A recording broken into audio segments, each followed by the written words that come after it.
กองประชุมครบคณะบริหารงานสหพันธ์กรรมบาลแขวงครั้งที่2สมัยที่8ได้จัดขึ้นในตอนเช้าวันที่12กุมภาพันธ์2026ที่ห้องประชุมของแขวงภายใต้การเป็นประธานและกล่าวเปิดกองประชุมของท่านนางคำปิวศรีสมบัติกรรมการภาคแขวงคณะศูนย์กลางสหพันธ์กรรมบาลลาวประธานสหพันธ์กรรมบาลแขวงให้เกียรติเข้าร่วมกองประชุมของท่านบรรเลินปุ๋ยไมนีกรรมการประจำภาคแขวงประธานแนวราวสร้างชาติแขวงผู้สินำองค์การจัดตั้งมหาชนมีประธานคณะสหพันธ์กรรมบาลเมือง7เมืองประธานฮักทานหน่วยฮักทานพนักงานวิชาการรับผิดชอบเวียกงานที่เกี่ยวข้องเข้าร่วมในพิธีท่านนางคำปิวศรีสมบัติยังได้ให้เกียรติขึ้นเผยแพร่มติกองประชุมใหญ่ผู้แทนสหพันธ์กรรมบาลลาวทั่วประเทศครั้งที่เก่าให้กับประธานผู้เข้าร่วมได้รับทราบพร้อมกันนั้นยังได้รับฟังการขึ้นพานห่างบทสรุปติราคาการจัดตั้งปฏิบัติเวียกงานกรรมบาลประจำ6เดือนท้ายปี2025และวางทิศทางแผนการในปี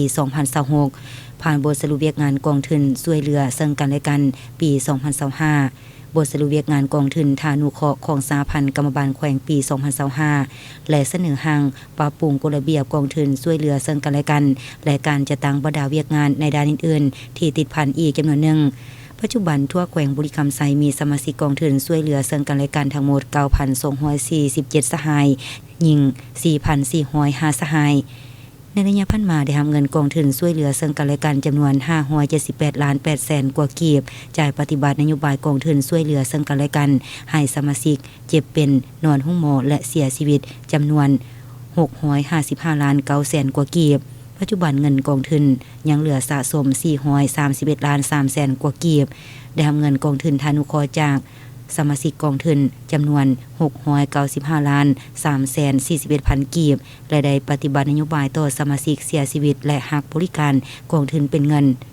626ล้าน3แสน29พันกีบปัจจุบันเงินกองทุนยังเหลือสะสม